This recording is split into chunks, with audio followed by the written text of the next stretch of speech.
So, welcome to the next edition of the Rare Business Podcast. With me today, I have Michael Schneider of. Is it Get Service or At Service or Service? Service. Yeah, even better, even simpler. Yeah, exactly. So, Michael, for the benefit of our listeners and readers, can you tell us a bit about you and also a bit about the work that you do? Sure. Born and raised in Los Angeles. Okay. Still live there. Haven't found a good reason to leave. Are you a surfer? No, I'm not. You're a rock climber. I go hiking. Does that count? That's good enough. You're an outdoors man. I bike a lot. Yeah, even better. And this is my 5th startup. Okay. I graduated from USC with a degree in business, but I was on to my 2nd business by then, and my real education came from the real world and running businesses. I mean, what's the score in terms of 5? Are you, not counting this one, have you like the 4, have they all been successes, raging successes? Not everything is a success. Everything is a learning experience, right? Of course. First business was selling new and used video games and systems when I was 15 years old. Okay. This is when AOL screen names were almost like a good domain name, domain names, 96. And that was a lot of fun. Started building websites for others, built up an agency, ran that for over 10 years, all through college and then after university as well. Okay. Started a Facebook for moms when Facebook was still just for college students. So that sounds like a bit like Mumsnet that exists here in the UK. Yeah, there were definitely a lot of sites that were trying to do it. Yeah. It was a great idea. We raised a bunch of money. Then 2008 happened, and we couldn't raise more, and unfortunately it didn't work. But learned a lot. And then my last company, which is still going, was called Mobile Roadie, and we actually had an office here in London for a while. And that was a way to make a mobile app with no code. So just drag and drop, point and click, and you could have your own native mobile app. Cool. Is it? And are you still involved with that, or? I'm not. Okay. Yeah, I left in June of this year to start Service. So tell me about Service. So Service is, the tagline is on-demand customer service. And what that really means is when you're let down by a company, instead of calling and waiting on hold and speaking to managers and being transferred and all this stuff that you have to go through today when you're let down, you take about 60 seconds, you tell us what happened either in our app or on our website, and we sort it out for you. It's completely free. It's a service to both businesses and consumers, and it's really starting to work. It's been 7 months so far. Okay. I mean, that sounds like... but that can't just be for everything. That sounds like proper complaint resolution type of stuff. Is that right, or is it that are you picking up from people that can't get any response? So if they go tweet at somebody and go, this isn't working, and then they don't get any response, and then they can have recourse to you, as it were. It ranges. How does it all work? It ranges. So it could be something happened to you and you don't feel like even trying yourself. Okay. It could be something happened to you, you tweeted, they didn't answer, you're pissed off, you come to us. It could be they did answer and you're not happy with the resolution and you come to us. Okay. But there's an important point, which is we're completely neutral. So there's an adage, at least in the US, the customer is always right. We don't believe that. Okay. We think sometimes the customer's right, and they've been wronged by a business, and we'll fight like hell to get them something fair. We think that sometimes the business acted very honorably and reasonably, and the consumer is completely unreasonable. Right. And in that case, we will protect the business. We won't even bother them or waste their time. We will express empathy, which is our number one core value. So it's almost like therapy. When something goes wrong, if you feel like someone's do you lie down? Tell me about it. Yeah, you get it off your chest. Yeah. And that really makes a big difference. And then we'll do our best to explain to the person, we'll try to reason with them and explain why whatever happened was actually justified or not so bad. And so how do companies deal with sort of this? Because this is almost a bit like third-party... It must feel like, in some... It's possibly a really bad analogy, but it must feel like if you're a husband and a wife and then the wife goes, talk to my lawyer type thing. They're having a divorce, you're like... And all of a sudden, the shackles going to go up, you're like, or the hackles go up, you're like, oh my God, what's going on here? Hopefully businesses don't feel like that. We don't come on really threatening. Are you just following a process, kind of like their process, but you're finding out about their process? Is that how it works? Yeah, so we're really a technology company. I'm not building a call center. Right. And we have a bunch of engineers building software to allow We call them resolution specialists, to allow people that are managing cases to do their job more efficiently and better. And the software learns each time we solve a case. Okay. So the first time we dealt with British Airways, we were ignorant. We're calling or writing in or whatever. It's all kind of like man hours kind of heavy in many ways. But now we've mapped British Airways and many, many other companies, and so depending on what the issue is, the best way to resolve it may be to call. It may be to write it on their online form. It may be to tweet them. It might be a live chat. Whatever the method is. In some cases, unfortunately, it's even sending something in the mail, with insurance companies in the U.S., for example, and fax. Legacy systems. Yes. Don't get me started on that. But that's the beauty of it. As a consumer, you have a single interface that's always efficient, and it's built for mobile, and it's just way smarter than these legacy systems. Yeah. And then we deal with legacy systems. Okay. Yeah. And it's interesting. So, I mean, can you see it as a point where you get to the point where your system learns, you map out a whole set of sort of companies or a huge array of companies, and you map out all their systems. Can you see it that you'll get to the point where, and is this possibly what you're aiming to do, is that you just become the natural interface or go-to interface if anybody's got a type of kind of problem that's dealing with a kind of company? Yeah, that's what we're aiming for, and there's a lot of benefits to it. One is draining the emotion. So if you're upset with a company, you might call them and you might yell and scream and be really aggressive and emotional because you're upset. Yeah. Take an airline. You might call and say, I packed my favorite shoes in my suitcase because I was going to this really important event, and you're basically giving them part of your life story, when the real issue is they lost your bag and delayed your flight, for example. So this emotional aspect to complaints is really troublesome. For the consumer, they're not thinking clearly when they're upset. They're just yelling and kind of screaming. That's kind of also kind of therapeutic in a way, sort of venting that. It can be, but it's not the most effective. It's not what's best for them because they want their issue resolved. Sure. On the business side... Well, you say that. I mean, you say it's not best for them, but actually it's not best for the resolution of their problem. Yes.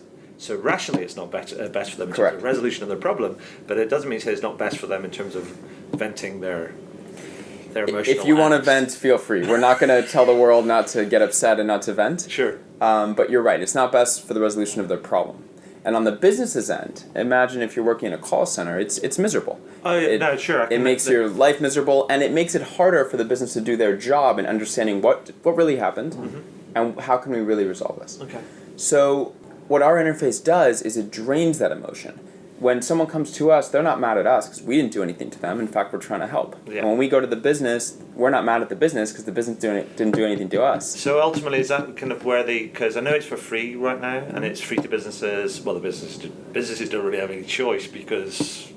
Unless they shut down their customer service centers, they're still going to work with us, yes. Exactly. You learn their system, you push it to them, you manage to them. I guess there's a process for introducing yourselves and kind of how it works. And then it's free to customers right now.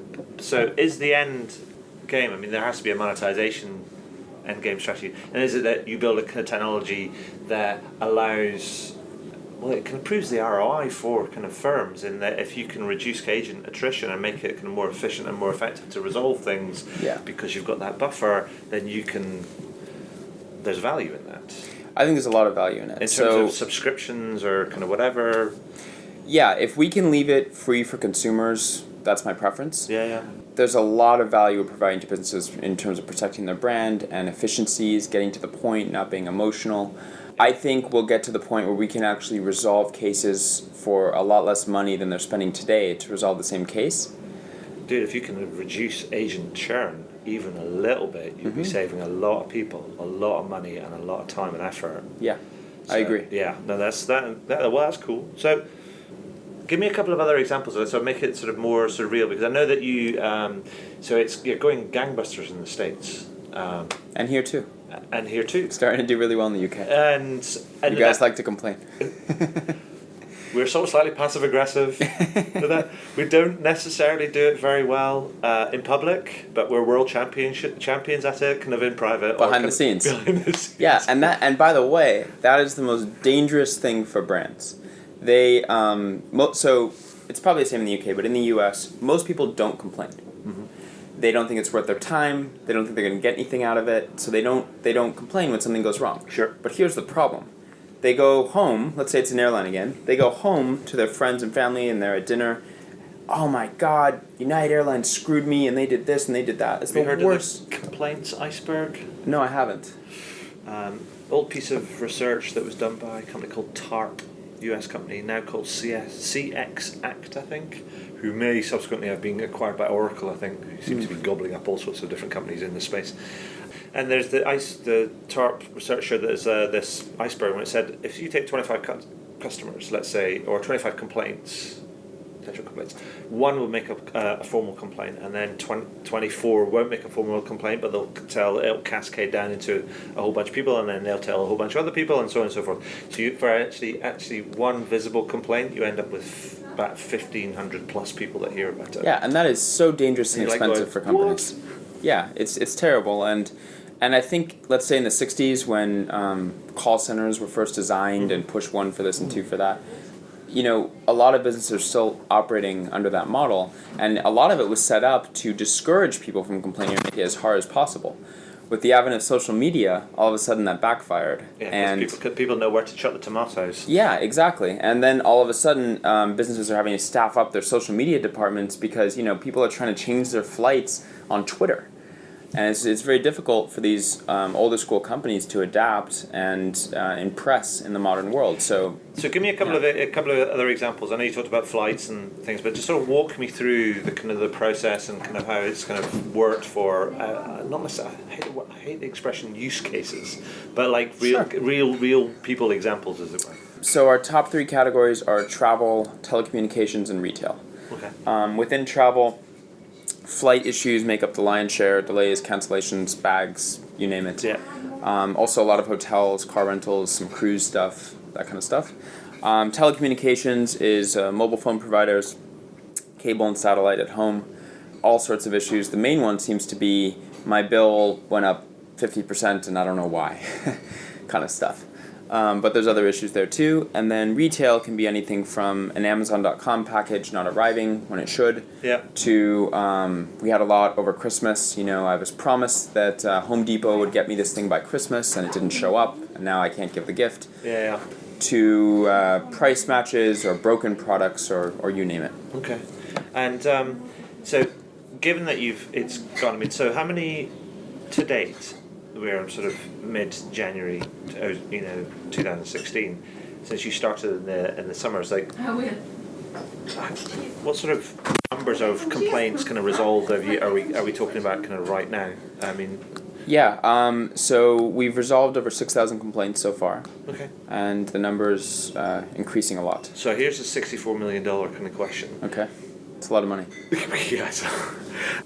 But the question is that I guess I was wanting to know is that if you resolve that many complaints, then I guess you get a really clear understanding of some of the things that some firms do well and some of the things that they don't do well. Yeah. So what have you kind of learned across that? I mean, because 6,000, that's a journey, and there must be some things you must be going like, oh my God, that again? Really?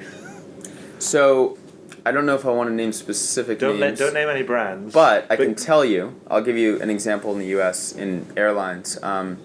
There's one major U.S. carrier that seems to have the most unbelievable operational issues consistently. Mm-hmm. So the flight can't take off on time because one of the 2 captains didn't show up, or because they're missing one flight attendant. Right. It happened a lot. And so that's the kind of thing you look at and you're like, again?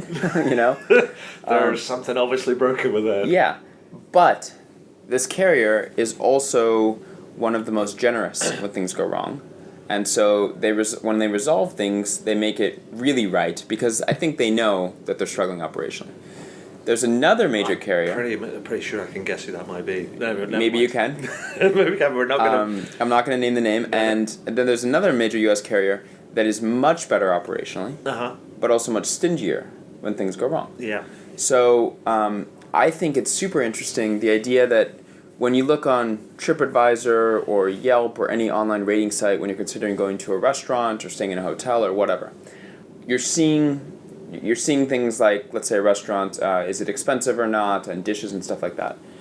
You don't really have a rating for companies. So if something goes wrong with this company, will they treat me fairly? Sure. That doesn't really exist. So I think we're seeing that through our data, which companies actually do care when something goes wrong and which don't. Yeah. And like Amazon would be an example. They really do care, and they really They're great. I mean, go I'm a long actually way. surprised that you've got examples or had experience of. I'm guessing that based on what you said, but you've had examples of people that have used you to get some service from Amazon because actually, they're pretty good. They're very good. They care, but listen, they're such a huge company. Sometimes something falls. Sometimes things fall through the cracks, Yes. and etc. etc. Yeah, I get that. So what about so you got say carriers in the States, that's to do with flights and stuff. Is there any other sort of things that you think actually that you just go, wow, that's shocking, didn't realise that, but it's just something you learned through managing all these kind of complaints? It's interesting to us how reasonable most people are, and it's also interesting how unreasonable some people are. Okay, so you get the We see everything, both ends of the spectrum. An example of unreasonable examples would be I want a full refund on my flight. from the customer's perspective. Yes. Yeah. Okay, what happened? I was delayed a couple hours, and then I missed a connection and was delayed like a few more hours. Okay, did they eventually... That's terrible.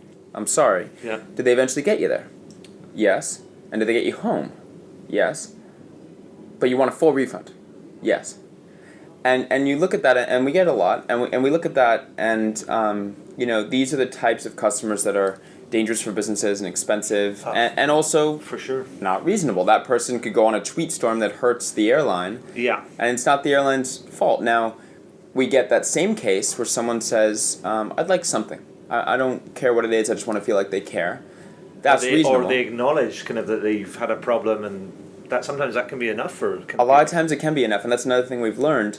People want to feel heard, again, the therapy aspect, and I'm sorry, and an empathetic response goes a really long way. It's not a transactional thing in many cases. Not always. And sometimes it can be, unless there is a financial downside to it. Mm-hmm. Some people look at the whole experience and go, like for the guy or the lady, for example, that went and he got there and got back, and that's kind of fine. That's the thing. Yeah. But did it cost me any more?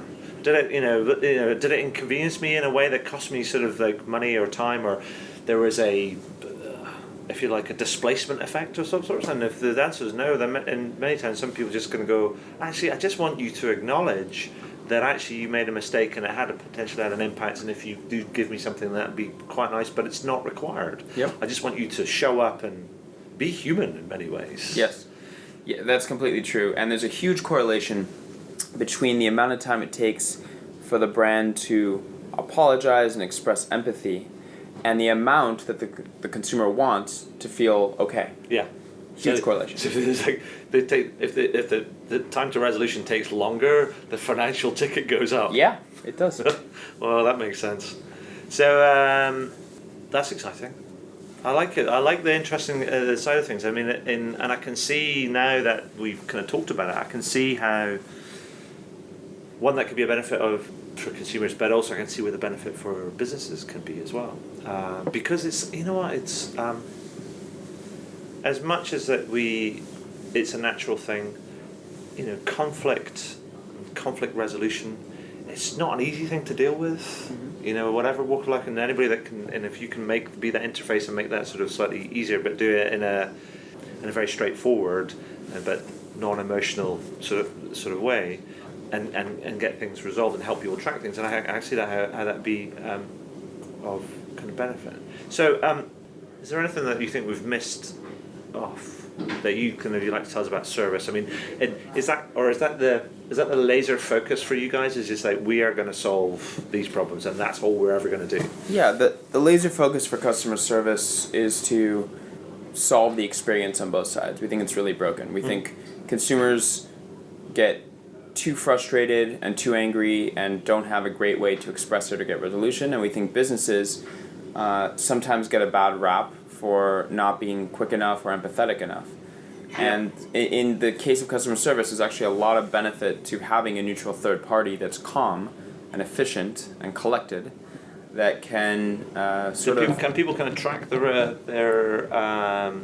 do you know how you get like a parcel in the post and you get a tracking number? Mm-hmm. Can they track where whether their complaint or their case is kind of doing it? Of course, yeah. They Okay. get a case number, and if they log in through the app or the website, they'll see all their open cases. They'll see the status. Do people have open cases? Do you have serial complainers? We do. We have serial complainers. Oh, brilliant. Yeah. Do you I don't suppose you have a gamification element in there, so people get a badge for being kind of the We haven't figured out our gamification layer yet for complaining, but I'm not really sure we should reward people for complaining. I'm not sure we should either. But no, we have people that I'd say that our most habitual user uses us once every couple weeks. And then we have people that use us once a month or every 2 months, and then we have someone that's used us once or twice in 7 months. Okay. Yeah. So is this thing going to, is the intent just to kind of grow it organically, or do you have plans for world domination around the corner? The world domination part sounds nice. We've raised 2 rounds of venture capital, so we've got enough money and time to figure out the B2B angle, I think. And it's growing very nicely organically in the form of positive tweets and mentions. Sure. So if you look at Service on Twitter, it's just @Service, you'll see every day people saying stuff like, wow, I spent 5 minutes and I got back $150. Wow, I had written off this issue and thought I'd never get it resolved, Sure. and then Service just figured it out, Yeah. like stuff like that. And so we think if enough people that aren't us tell that story to enough people, it's going to grow very nicely by itself. Fantastic. And so that brings me to my final question that I always ask at the end of these interviews, and that is this. Is there anything that you'd like to shamelessly plug? No, I can guess the answer, but it doesn't have to be that. I'm just saying. Shamelessly plug. I mean, the biggest challenge for Service is convincing people that it's not too good to be true. Yeah. So if I could shamelessly plug one thing, I would say download the app. It's called Service in iTunes, and just try it. It could be a big issue. It could be a small issue. Hopefully you're not making up an issue to do it. But I just want people to feel it and see it for themselves, because it really does work. People are skeptical. It's a new service. It's a free service. They think, how could anything new and free be any good? And also, there's also kind of the data and privacy sort of elements of all that sort of stuff. And like, am I giving you away private information and blah, blah, blah. Sure. Which is a big dark cloud which is gathering. It is a dark cloud, and then we could do a whole other podcast on Europe versus the U.S. and privacy and cookie notices and all sorts of other stuff. Default privacy settings, yes. data gathering settings. But look, I mean, we're very respectful of people's privacy, and I just want people to feel the power of the service for themselves and actually use it. So that would be my shameless plug. Just give it a try. Fantastic. Thank you, Mike. Thank you.